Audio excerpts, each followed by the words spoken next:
Chers amis, avons-nous la Emouna en Akadosh Baruch Hu ou non? Je ne parle pas des débutants. Je parle à des gens qui respectent le Shabbat, à des gens qui accomplissent les mitzvot.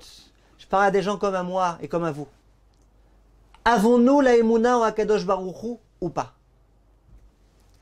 Vient le Rav Galiensky et il raconte qu'un jour il y a un homme qui a été voir le Hadmor de Tchorkov, qui lui a dit que Kvod Harav, ici j'ai des grands problèmes de Parnassa, tout ce que je fais ça échoue, alors je vais voyager aux États-Unis. Là-bas il y a beaucoup d'argent. Là-bas j'aurai une meilleure Parnassa, je pourrai mieux nourrir ma famille, je pourrai avoir de l'argent, mettre de côté, donner des masrot aux yeshivot et tout. Rav, je vais là-bas. Le Rav il l'entend et lui dit d'accord. Je peux te demander juste une faveur? L'autre il dit bien sûr, Kvod Harav, en plus vous me faites une bracha et tout.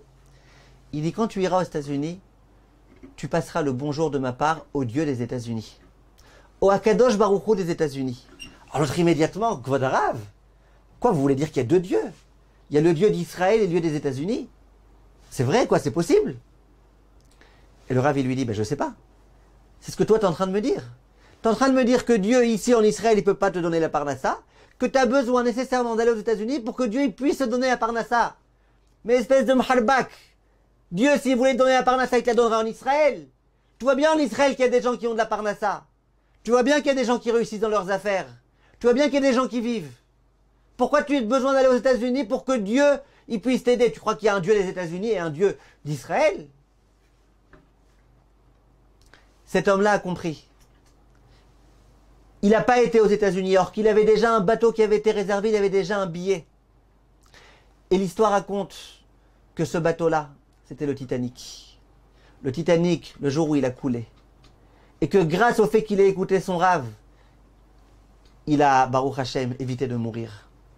L'idée que je veux vous dire, mes chers amis, je sais qu'il y a un concept qui s'appelle la Ishtadlout. Ne croyez pas que je ne sais pas et que le Rav de Tchorkov ne savait pas. Il y a un concept qui s'appelle la Ishtadlout. Mais chassons cette idée de notre part. Que bon, moi j'accepte d'être en Israël, donc je suis pauvre, mais si j'avais été en France, j'aurais été plus riche.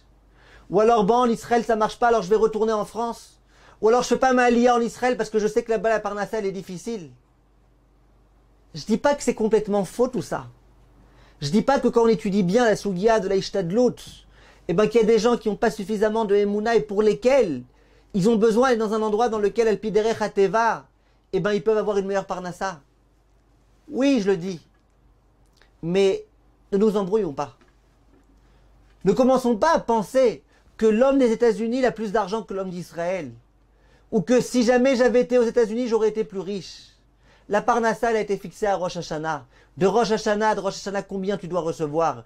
Combien il y a de gens riches en Israël? Combien il y a de gens pauvres en France et ailleurs? Acceptons cette idée, mes chers amis.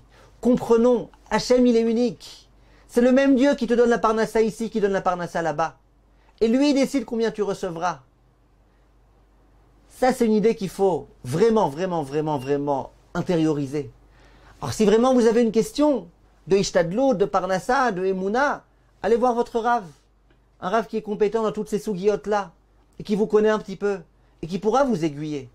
Mais que l'idée soit claire. Il n'y a pas plus d'argent en France qu'en Israël. Non, il n'y a pas.